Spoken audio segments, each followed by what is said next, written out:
Noong nakilala ko si Sophia, may dalawa na akong nililigawan ng mga oras na yun. Ngunit mas nahumaling ako sa ganda at kabutihan ng puso ni Sophia.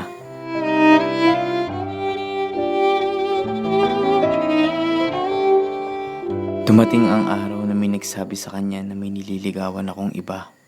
At kita ko sa kanya ang kulat at mapapait na luhang nagbabadyang umagos sa kanyang mga mata. Simula ngayon, hindi mo na makikita yung pagmumukha ko.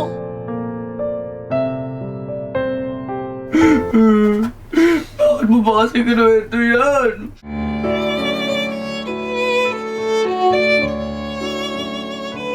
Kailangan sakto ang lahat ng sukat.